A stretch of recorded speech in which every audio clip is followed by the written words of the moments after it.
네, 안녕하세요. 끝판대장입니다. 오늘 구독과 좋아요, 알림 설정, 그리고 댓글까지 부탁드리겠습니다.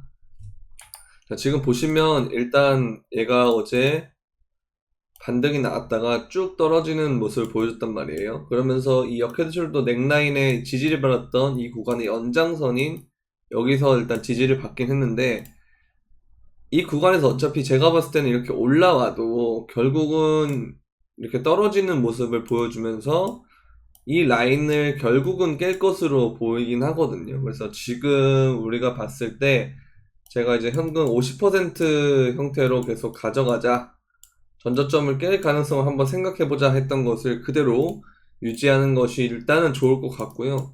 나중에 이제 얘가 뭐 여기 위로 올라오게 되면 그때는 또 얘기가 달라지겠지만, 여기를 위로 올라오지 못하면 그 전까지는 일단 여기에서 올라오더라도 숏관점으로 대응을 하는 것이 맞는 것 같다라고 보입니다. 어제 제가 여기서 생각보다 안 떨어지길래 조금 관점을 바꿨다가 갑자기 떨어져가지고 조금 반대 매매를 좀 했었던 적이 있는데, 그래도 어쨌든 이게 깨졌기 때문에 원칙대로 다시 원래대로 돌아와야 되고, 그러면 다시 얘가 이렇게 반등을 하더라도 결국은 숏관점으로 가는 것이 일단은 확률이 높다라고 보입니다. 그러다 보면 이제 보면 4시간 봉이 이렇게 형성이 돼요. 이동평균선이 이쪽으로 이렇게 형성이 되기 때문에 이 라인 이제 21,000에서 21,400 정도까지 이 라인이 주요한 숏자리가 될 것으로 보이거든요. 그래서 선물 트레이딩 하시는 분들은 참고하시면 좋을 것 같습니다.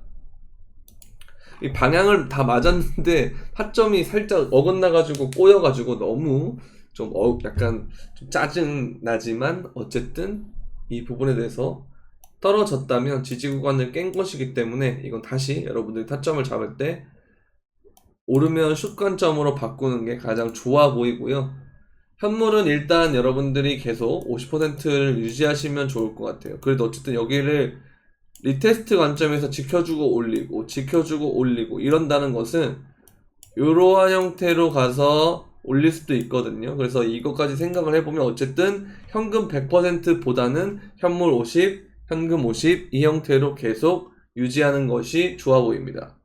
그리고 언제든지 저점을 깰 수 있다라는 거, 여기 17,500을 깰 수 있다라는 생각을 항상 갖고 있는 것이 좋고요. 만약에 여기를 깬다 그러면 아까 예전에도 계속 말씀드렸던 대로 방송에도 그렇고요, 14에서 16K를 보시면 될 것 같아요. 이 라인은 이제 현금을 또 써야 되는 구간, 그렇게 보시면 될 것 같습니다. 자, FTX가 로빈후드를 인수하는 방향을 내부에서 모색 중이다 하는데, 일단 적극적인 M&A 대안은 없었대요. 그러나 로빈후드 사업의 깊은 인상을 받아서 파트너가 될 수 있는 잠재적 방향에 대해서 모색을 하고 있다. FTX가 정말 공격적으로 지금 진행을 하고 있는데, 심지어 로빈후드까지 건들고 있다라는 거. 샘 뱅크먼이 엄청 지금 공격적으로 하고 있는데, 이렇다라고 하는 것은 암호화폐 산업 자체가 아예 망한다 이 개념은 아닌 것 같아 보이긴 해요. 그래서 여러분들도 이거를 좀 잘 참고를 하셔가지고 하시면 좋을 것 같아요. 자, 그리고 EU가 스테이블 코인에 대한 예금 이자 지급에 대한 금지를 계획을 했거든요. 그렇게 되면 스테이블 코인 발행자의 높은 수준의 규제가 적용된다 이건데, 그러면 이제 또 다시 이 EU를 벗어나는 움직임을 또 나올 가능성이 있거든요. 여러분들 요즘에 지금 브릭스랑 그 다음에 기존에 있던 뭐 미국이랑 유럽 이런 금융 세력과의 이렇게 대결이 지금 펼쳐지는데, 탈달러 현상이 일어나고 있는 것처럼 이것도 EU에서 만약에 스테이블 코인을 한다 그러면 이걸 빠져나갈 생각을 할 수도 있다고 보거든요. 그래서 아무튼 요 과정에서 계속 중앙화랑 탈중앙화 세력 간의 이 경쟁이 계속 일어날 것으로 보이고요. 거기에 또 해당되는 것들이 또 이겁니다. 헤지 펀드들이 UST 사태 이후에 테더에 대한 공매도 포지션을 늘리고 있단 말이에요. 그러면서 공매도 포지션을 오픈한 펀드들이 운용비를 징수할 목적으로 퍼드를 퍼뜨려서 영악하게 자금을 조달하고 있다. 스테이블 코인이 UST 붕괴 이후에 막대한 타격을 입었고 시가총액이 감소했다. 그러나 테더에서 하는 말이 퍼드를 믿은 대가를 치를 것이다. 테더는 준비금 중 85%가 중국 CP에 노출돼 있다. 그리고 실제로 테더는 시가총액의 약 10%에 해당하는 70억 달러 상당의 USDT를 48시간 내 달러로 상환했다. 이거는 전통은행에서도 불가능한 일이다. 이게 여러분들 되게 재밌는 게요. 테더에게 지금 뭐 준비금을 어떻게 쓰고 있냐는 등 하는 거에 대해서 엄격하게 적용을 하고 있는데, 실제로 우리가 알고 있는 시중은행 있죠. 시중은행도 이 정도로 탄탄하게 돼 있지 않아요. 그래서 이런 부분이 사실 버드로 작용한 게 너무 크다고 보고, 테더는 저는 별 문제 없어 보이긴 하는데, 이 부분에 대해서 테더가 잘 버텨주고 하면 다시 알고리즘 스테이블 쪽으로 넘어오는 그런 계기가 될 수도 있겠죠. 그러나 일단 현재는 USDC 형태로 자금이 다 가고 있기 때문에 어쨌든 중앙화 쪽이 여기에 대해서 노림수가 가졌던 부분, 테더를 공매도 시켜가지고, 테더가 아니죠, USDT를 공매도 시켜가지고 무너뜨렸던 부분에 대한 이점을 완벽하게 챙겨주고 있는데, 결국은 이 테더에 대해서 지급 준비가 된다는 거, 그리고 테더의 자금이 탄탄하다라는 거를 증명을 하고 있기 때문에 다시금 자금이 테더로 올 가능성이 있겠죠. 그러면서 스위스 중앙은행 이사가 규제기관이 테라 사태 이후에 중앙화 스테이블을 선호하고 있다, 이렇게 보고 있는 거예요. 그러면서 오늘날의 금융규제가 그대로 암호화폐 산업에 적용된다면 탈중앙화 금융, 디파이 생태계는 더 이상 존재할 수 없을 거다. 디파이에는 다른 유형의 규제가 필요하다. 어쨌든 이거는 규제 마련에서는 시간이 필요할 수 있고, 이 부분에 대해서 시간이 필요하니까 어쨌든 뭐 디파이에 대해서는 따로 규제를 적용한다는 소리인데요. 그러면 결국은 이제 어쨌든 중앙화 형태를 가면서 플러스로 탈중앙화가 같이 병행할 수 있는 그런 가능성을 지금 얘기를 하고 있는 것 같은데요. 어찌됐든 여러분들 이걸 보시게 되면 결국 지금은 중앙화를 계속 트렌드 형태로 가고 있긴 하지만, 실질적으로는 탈중앙화 형태도 테더도 그렇고 계속 성장할 가능성이 높다라고 보시면 될 것 같습니다. 알고리즘 스테이블 애들도 휘청휘청 거리긴 하겠지만 USDT처럼 완전히 폰지 사기 구조가 아닌 이상은 그렇게 막 망하거나 하는 그런 것들이 좀 쉽지 않을 거다라고 보시면 될 것 같아요.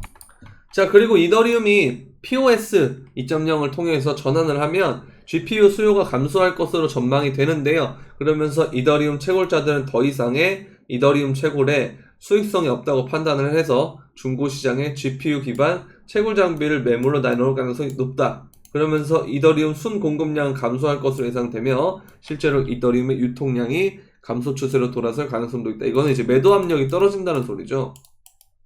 그러면서 POS 통합이 내년초로 미뤄진다고 해도 놀랄 것은 아닌데, 이 부분에 대해서 또 한 가지 재밌는 게 있는데요. 여러분들 이제 그래픽 카드 가격이 엄청나게 올랐었잖아요. 얘가 200만원까지도 올랐었는데 지금 거의 반토막이 났습니다.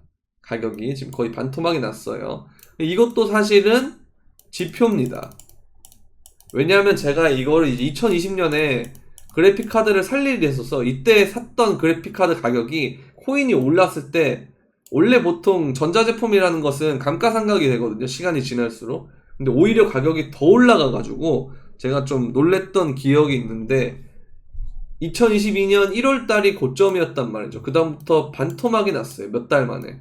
이렇다는 건 결국 그래픽 카드랑 이런 걸 딱 그 수요를 결정하는 요소는 코인이다라는 건데, 그래서 채굴 세력들이 지금 이더리움에 대한 채굴이 없어지게 되면 그러면 그래픽 카드가 매물로 나오기 쉽겠죠. 그러다 보면 얘네들이 또 가격이 떨어질 것이고, 그러면서 이런 가격들이 보면서 어떤 지표로 가격이 지금 시장이 저점을 형성하고 있구나, 뭐 코인 가격이 저점을 형성할 수 있겠구나, 채굴자들이 던지고 있구나, 이런 생각을 하시면 될 것 같습니다. 어찌됐든 간에 저점을 갱신할 수 있는 가능성은 있지만 중기적인 관점에서 봤을 때는 이 라인 가격대 넓게 봤을 때 주봉상으로 이렇게 보면 되겠죠. 주봉상으로 요 라인 지금부터 13,000대까지 여기 이 라인은 정말 좋은 가격대라고 생각해요, 중기적으로. 그래서 어쨌든 현금을 들고 있다는 건 이 가격대에 우리가 매수를 하려고 하는 것이지, 뭐 더 밑에 떨어진다든가 그런 거에 대한 가능성보다는 저는 이 가격대가 되게 괜찮은 라인이라고 보거든요. 그래서 뭐 만약에 저점갱신을 하고 또 떨어진다 그러면 또 거기에 대해서 브리핑을 하고 실시간 방송도 할 거니까요. 여러분들 뭐 도움이 되셨다면 구독과 좋아요, 알림 설정 한번 부탁드리고, 혼자 매매하는데 힘드시다 그러면 멤버십에 도움을 받을 수 있고, 그리고 개인적으로 선물 매매를 하고 있는데 또 도움을 받고 싶다 하시면 선물방에도 가입할 수 있으니까요. 선물방은 영상 설명란에 있는 선물방 가입하기 버튼을 눌러주시면 될 것 같습니다. 그리고 멤버십은 구독 버튼 옆에 있는 가입 버튼 한 번씩 눌러주시면 감사하겠습니다. 그럼 안녕.